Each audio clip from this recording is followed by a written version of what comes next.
Hello, and welcome to Book Circle Presents The Cavalry Cycle by Earl Weinberg. This time we continue our reading of Tamer of Horses. There were four captains aboard: Coudray of the Navy, Fletcher and Elaine of the dedicated cavalry in charge of their classes of trainees from Upham and Saint Aloy-sur-Mer bases, and Dean of the standard cavalry. They were gathered at the stern. The non-naval captains were simply listening to the conversation between Coudray and her senior officers, principally the ship's engineer and the chief gremlin. Danny was glad to see the group included Nix, Luanen. She was a thin, half-sized, blue-skinned woman in naval uniform, nursing a mug of something hot and rummy. She sat on Captain Elaine as on a sofa, her back against his human back, her legs stretched out along his equine spine, her eyes closed. Then Charlie Horse arrived, and they all listened to him. "Hod," asked Coudray, "how sure are you?" "Reasonably sure, ma'am," he answered. He gestured at the sky, now darker and more starry. "The constellations are all normal, as they would be on Hod. They even match the latitude we left from." "We didn't leave from a place with latitude," Coudray corrected. "Yes, ma'am, but the sky over Burkell matches that over the English Channel." Coudray nodded. "It's the far side of the road from where we meant to be," Dean remarked, "but at least it's on the road to the sun, if it is Hod." "With luck, we could get to Hod Ammon for proper repairs," said the engineer. "And get back on course," Coudray added. "Grand Normandy controlled a passage from Hod Ammon. We'll be able to verify this when the power comes back up and we can listen for radio chatter." "We could get a GPS fix," said Danny from behind Charlie Horse at the edge of the group. His hooves clattered in a joyful little jig, his meditative worries forgotten. Coudray smiled a little wryly. "I wish." And since captains are always teaching the junior crew, she looked to Charlie Horse. "Mr. I'm sorry, what's your proper name?" "Darnley, ma'am." "Mr. Darnley, can you explain to your friend why there's no GPS here?" Charlie Horse turned to Danny and answered simply, "War." Then, because he too was a natural born teacher, an academic Chiron in training, he quizzed, "What do you remember about Hod?" Danny was used to this sort of thing from Charlie Horse. "I remember where it is on the road and that it's pretty empty. The humans live in a few high tech city states." Charlie Horse nodded. He was turned away and did not see Coudray, Fletcher, and Elaine all nodding too. Danny smiled to himself. On a trainee expedition, all the senior officers were teachers. "That's right," Charlie Horse confirmed. "They run on a mix of mundane tech, mad science, and magic. And they feud, a lot, like classical Greece or Renaissance Italy. If one city puts up satellites, another shoots them down. They do a little with reflectors on the moon," he waged to the city-spangled crescent, "but they're fighting there, too." "If this is Hod," Coudray added, "I certainly hope it is. Nicely done, gentlemen." "I didn't do anything," Danny muttered after the head saluted and backed away.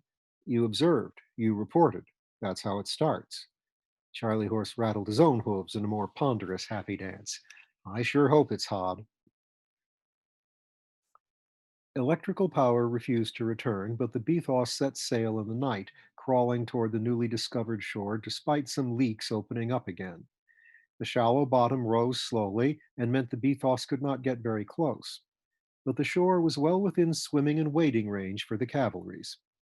Accordingly, Eowick, the stable brownie, took the sleep off the horses, then the soldiers of both cavalries gentled them back to waking, into their tack, and up on deck. The Bethos had been designed for this, but it still made for a very crowded deck.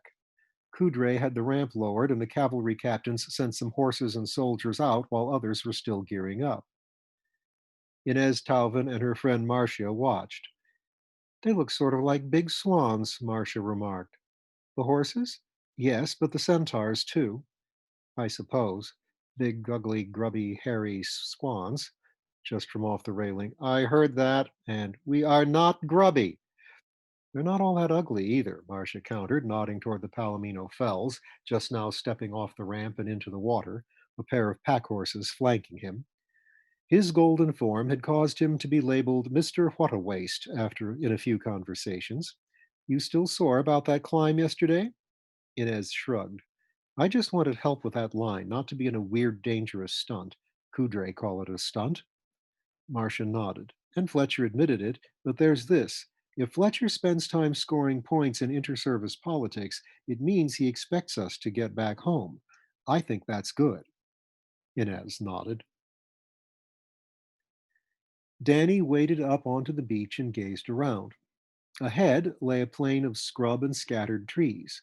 Beyond that, the trees thickened into forest and climbed part way up some stony hills too short to call mountains. The morning sun would top them in a few minutes. Cliffy hills and forest stretched away north to his left. South to his right, the hills descended toward the sea, sending a long tongue of house-sized boulders into the water. Wood for repairs, Charlie Horse remarked, coming up from behind. That's good. Maybe some game available. Like Danny, he led a pair of pack horses. What would be great would be a stream coming down from those hills. Did we lose a lot of fresh water? Danny asked. Not that I heard, but we'll want it if we're here for any length of time. I suppose Luanen could freshen some seawater, but yeah, she's done her bit for a while. Quite a while. Charlie Horse pointed. His horses followed the gesture. That area's fairly clear. Might be good for a corral or tents. Good planning, Mr. Darnley, came Fletcher's voice from behind them. But first, let's make sure the area is safe. He and Lieutenant Sanders were leading three pack horses each out of the waves. Behind and around them, their classmates, Elaine's class and Captain Elaine himself, were all gathering on the beach. Those not leading pack horses had cavalrymen on their backs. Riders on horses' simples splashed among them. Fletcher exchanged glances with Elaine. The instructor from Saint Eloi sur Mer was a dapple gray, somewhat taller and leaner than Fletcher, with black legs and tail, steel gray hair and beard, and a dark aquiline face that still sometimes put him in the what a waste category with Fells. Elaine nodded. Mesdames et messieurs, he announced in Chenelaise that leaned to the French, we are checking for mines and IEDs. Monsieur Roberts here will go about with a metal detector. He nodded toward the trainee centaur who was unpacking the device from one of the horses. But as he cannot be everywhere at once, you are all to be observant. If you see anything metal, or any disturbed earth, or anything odd, if you are receptant or a dowser and perceive something, do not approach but contact us at once. Fletcher brandished his walkie talkie. Channel 2, he told them. Leave the pack horses here, line up along the beach, spread out in pairs, and head in about 200 meters at a slow walk, arms at the ready. He waited for the two cavalries to get in formation, then called, Head in. Pauvre Jean, Elaine sighed, watching the line tiptoe into the brush. They should be trotting around grassy hills and prairies in the Hathor passages, helping surveyors, not wary of mines in Hod. Fletcher nodded. Pray God this place is as quiet. Danny had paired himself with his friend Horsepower. The big draft glanced at him and asked, Rifle? Danny had one, but it was slung on his human back. Alone among the scouts, he carried a bow, a black arachnid looking thing of pulleys and advanced composites. Fletcher told me to use this, he answered. Horsepower nodded. Danny was fine with the rifle, but much better with the bow. To their left paced one of Elaine's students and a woman from the standard cavalry on a sorrel. To their right walked another kind of pairing, their classmate Darnley, ridden by his friend Max. Two sniffer dogs flanked them. Danny called to Darnley. Charlie Horse, what lives on Hod besides humans? Fays, he answered, a lot of them animal themed. There are reports of jinn, but all up in the ionosphere. A lot of the humans are exotic. Don't know of any transformations like us, but there are whole city states run by half elves, and there are tribes of weird looking Canaanites. Look who's talking about weird, said Max, digging his heels lightly into Charlie Horse's flanks. Hey, at least I have only one head. And they conjure a lot of elementals for their tech magic, and some of those individuate, so you find them too. He tilted his head, considering. Baseline humans, just a smaller proportion. Nothing we don't have back home, but of course, that's just as far as we know. It would be terrific to find something unique to Hod. Then there are the animals. There's Griff. Hold it, Max interrupted. The sniffer dogs had gone into point. Max brought his rifle to bear on a clump of bushes just ahead. The bushes erupted. Panicked yelling, terror filled faces. The horse ran, galloped, almost bucking as it fled. Something crashed into its side. Something grabbed it. It started to rear, to strike with forehoofs. Danny! Danny! The horse ebbed from Danny's mind. Equine panic gave way to human confusion. Horsepower held him by the upper arm. With his other hand, he pushed down on Danny's horse shoulders, blocking the rearing. Danny struggled for orientation.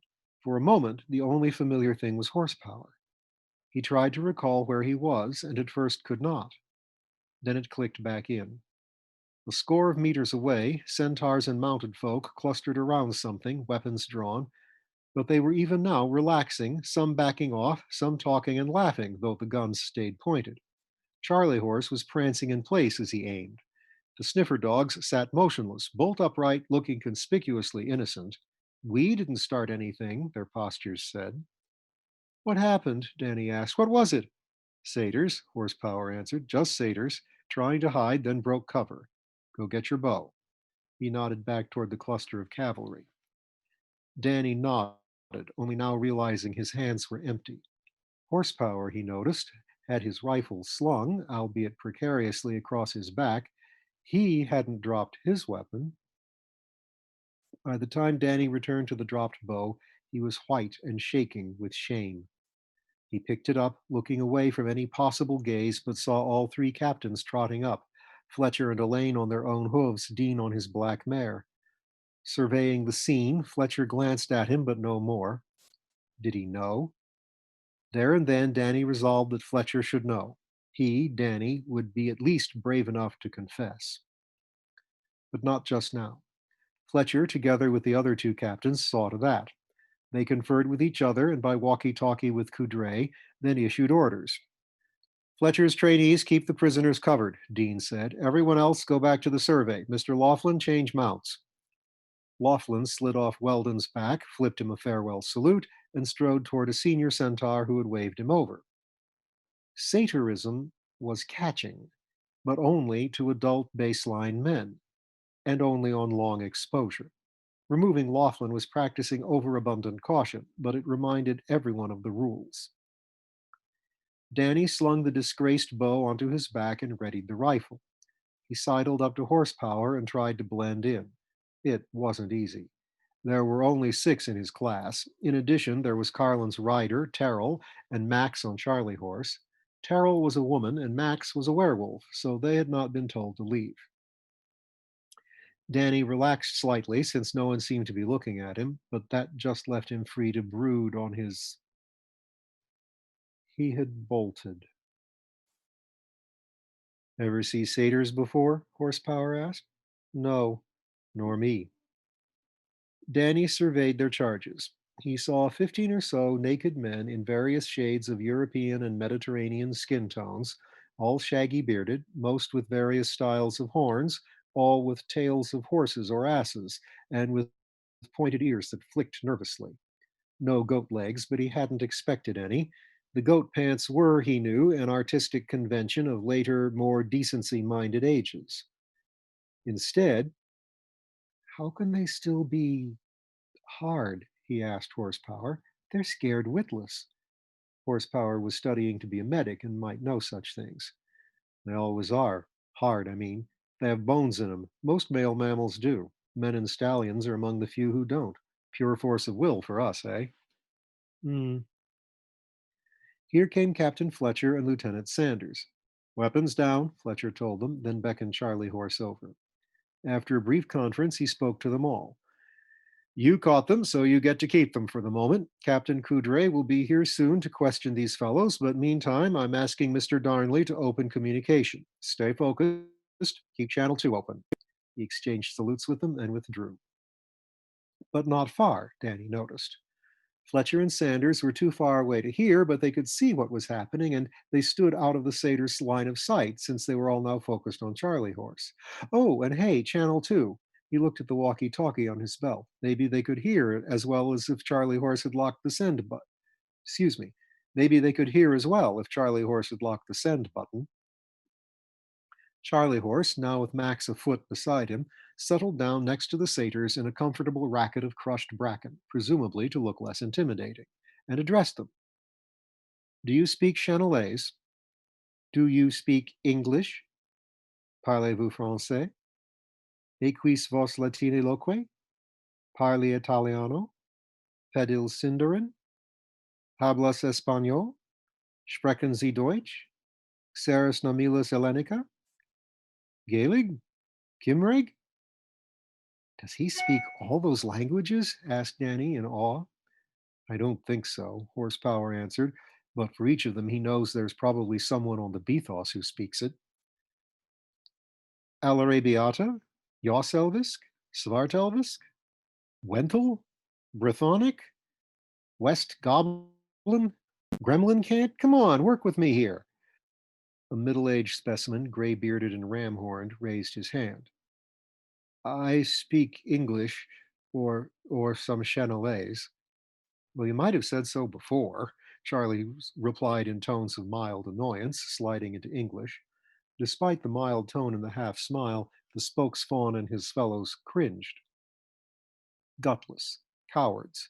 Satyrs were known for that, and Fletcher was taking all sorts of measures to keep from spooking them. Danny thought about being spooked and hung his head. You okay? Horsepower rumbled softly. I'm like them, Danny answered, even softer. What? Because you. Anyone can be startled. Danny shook his head. I'm going to turn myself in. Horsepower stared at him a few seconds, then said, No, you can't, because you haven't committed a crime. But yeah, talk to Fletcher later. And they both turned their attention to Charlie Horse and the satyrs.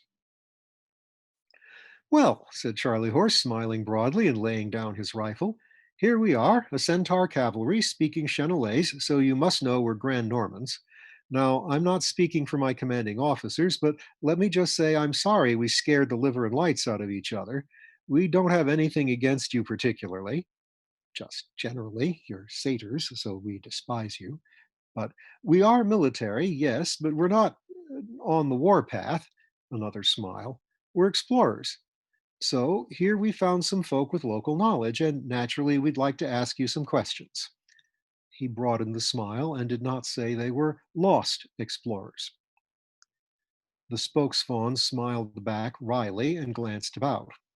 In his turn, he did not remark how he and his fellows were surrounded by people with guns, most of whom were large monsters. It showed a trace of spine, and Danny found himself liking the old Silenus better. Ask your questions, please. What is this place called? Who lives here? You have recently sailed across the Vale? He asked, glancing out to the Bethos. The ship did not look visibly damaged. Charlie Horse nodded. You are on the western shore of this plains Eurasia, in the cognate of France, but I suppose you knew that much already. Charlie Horse smiled, cheerful and waiting, and did not contradict him. The nearest city is Kailsra, over there. He pointed back over his shoulder toward the spur of rock that thrust into the sea. Then he leaned down and wrote the name in the dirt in Roman letters. Fine harbor, high tech. The folk are human, fully human. There was a slight but clear note of bitterness in his voice. Though they have visitors of some other sorts, and they conjure stocks. Charlie Horse nodded and smiled some more. And do you think they would welcome visitors like us? The wry smile faded, and the satyr shook his head. A military expedition? Doubtful. Awkward. They are at war just now. With whom? A city called Tonji on the north coast of this Africa. Charlie Horse cocked his head thoughtfully. After a moment, he asked, Atlantists? Are they fighting to control Spartel Bank and the Straits of Gibraltar? The satyr shrugged. I know nothing of Spartal, but Gibraltar, yes, and they claim to be the heirs of Numenor. Charlie Horse beamed. Looking past the flock of satyrs, Danny saw Fletcher clap his hands and Sanders give a fist pump. I guess we really are on Hod, and this proves it, he said softly to Horsepower, who nodded back. Charlie Horse went on, and visitors like you? Are you welcome? Or were you? Several satyrs proved they understood English by looking sullen. The elder said, "No, not yet. Upriver there are farms. We came seeking work, but they said come back at harvest and bade us move on. So we eat leaves in the forest and head north." He nodded up the coast, away from the city. Charlie Horse made an absent-minded effort to nod sympathetically, but was busy with his phone. "Upriver, you say? Is this river called the Ah?" He then looked up from the phone and saw the satyr nod. "And this city of Kales," he rhymed it with sales, "Kales Ra, is it cognate to Calais? You know about base Earth and cognates." "Yes, yes, it is. I was there once, a long time back, when I was human." The mobile ears drooped, but the face stared straight ahead, stony. Charlie Horse grimaced, and now the sympathy was not absent-minded. "What is your name, sir? Mine is Darnley, Charles Darnley, or Charlie Horse." The old Silenus flickered a smile at the nickname and answered, "Berger. I am Berger, and these are," he pointed and named, "Alo, Nico, Cornu, Daw, and so on." "And does Kales claim this area?" Berger shrugged again. "I suppose so. I'm sure they would not like anyone else to claim it." Charlie Horse nodded. "I'm sure, but do they hunt here or put it to some other use?" Berger could only speculate. Some of the other satyrs chipped in with rumors and hearsay in a hash of French and English. Charlie Horse tried to act as moderator, but found little wheat among the chaff. Also, satyrs in a group, perhaps just satyrs other than the lucid Berger, tended to stray from topic to topic. Danny, gazing over the group, saw Fletcher in an extended conversation on his walkie talkie. Then he hung up and waited. The rest of the cavalries concluded their sweep and returned to the shore. Danny noted Roberts with the metal detector. A few minutes later, Coudray walked up to Fletcher, escorted by Captain Elaine, Charlie Horse's recent rider Max, and a wiry centaur, a dark brown bay. Still no men simple, Danny noted. "Isn't that Rocky Joe?" he asked. "It sure is," Horsepower answered. "And when I was up on that mast, I was really wondering why Fletcher didn't pick him." "Wouldn't have made the point so well," Danny replied. Lieutenant Joseph Rocky Joe Conran was no trainee, though assigned to Fletcher for the expedition. He was a renowned scout and courier, particularly famous for his mountaineering skill. "Half goat, not half horse," was the byword. After a brief conference, Coudray and the assorted cavalrymen approached the flock of satyrs. They all stared at her. Coudray was short, slim, middle-aged, of a perfectly serviceable appearance, but "object of desire" was not the phrase she first brought to mind. She reminded Danny of the sort of aunt one does not mess with. But all the satyrs stared. Maybe they hadn't noted Terrell on Carlin, and she was the first woman they had seen in days. They stared like it. Danny saw why a woman with no escort of monsters might stay away. Perhaps not all were inflamed with lust, but some were. It was obvious. Some, including some of the aroused, looked away shamefaced. Berger, not aroused, met her gaze and nodded. Charlie Horse rose with a reverse crackle of bracken, came to attention, and saluted the collected brass. "What news, Mr. Darnley?" Coudray asked. "Ma'am, I'm told there is a city on the other side of that ridge called Kales Ra, mapping to Calais in the home zone, presently at war with the city-state of Tangi in local North Africa. That sounds like Hod again, ma'am, given Tangi is here." Coudray nodded. "It does indeed. And for a capper, what do you make of that, Master Sagittarius?" She pointed to the eastern hills, where the sun was minutes from rising. Danny squinted into the glow and saw it before Charlie Horse, a spark against the wash of light. Then Charlie Horse saw it. Mercury, brighter than Venus. Hod by St. Albert. Coudray and the other captains smiled. So that's settled. But please introduce me to your informant. Ma'am, allow me to present Monsieur Berger and his companions. Monsieur Berger, this is Captain Coudray of the GNNV Bethos. Monsieur Berger, we regret that we startled you and your companions. We hope to make it up to you. In the meantime, we would appreciate your views on some findings we have made. What do you make of these? She gestured to Captain Elaine, who produced a canvas bag and carefully emptied it on the dirt. By having Elaine do it, Coudray did not have to lower her gaze past the satyrs' faces. The bag yielded several pieces of sheet metal, some with bits of circuit board and wire adhering, two with lenses, a metal tube, and a hand-sized propeller.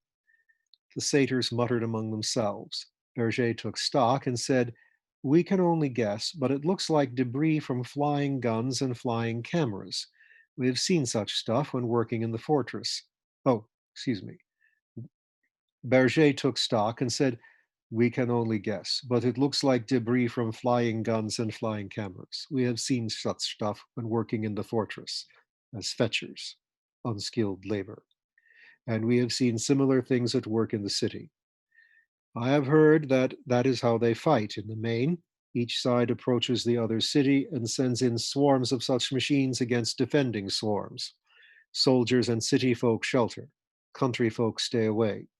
Each swarm tries to fight through the other to disable the controllers. Once that happens, the victor sends in worse machines to kill, or the loser flees. Or so I have heard." Coudray and her colleagues nodded. "Drone warfare," she said. "Very techy, very hard. A war of attrition, really, to see who runs out of drone making capacity first. And this area has been a battlefield, or a testing ground, or both. What do you make of this?" She gestured to Rocky Joe, who held a camera out to Berger and slowly clicked through the images. Danny could not tell if Berger had ever seen a modern camera before or not. The Silenas had a good measure of self control. Had it taken him until he was this old to develop it? Danny thought about self control again. "That is certainly Kale's Ra," the satyr answered. "I do not know what I can tell you about it that you cannot see for yourself." "You can verify our guesses," said Rocky Joe. He pointed at the current image. "Does the wall enclose the city completely?" Berger nodded. "Are these areas on the hillsides the drone launch fields?" Another nod. "Is this a runway?" Nod. "Are these vertical craft?" "I do not know what that means. They fly, but they are not as fast as jets. They can hover." "Thank you." He withdrew the camera. "Monsieur Berger," said Coudray, "please allow us to supply you and your companions with a meal in return for your help and to apologize for startling you."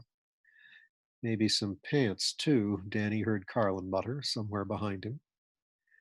The meal was a costly gift, Danny reflected. The Bethos was well stocked, but at the moment there was no knowing when they could restock. "Thank you, Madame Captain," said Berger. Coudray nodded, turned, and walked away. This was apparently Dean's cue to ride off, presumably to see about the satyr's picnic. "Gentlemen," said Fletcher in his public address volume, "leave these fellows to await deliveries and convene with me on the shore." He trotted off. Charlie Horse flipped Berger a friendly salute, and they all followed Fletcher down to the beach. The satyrs almost melted with released tension. And we'll find out more about how our explorers cope with being lost next time.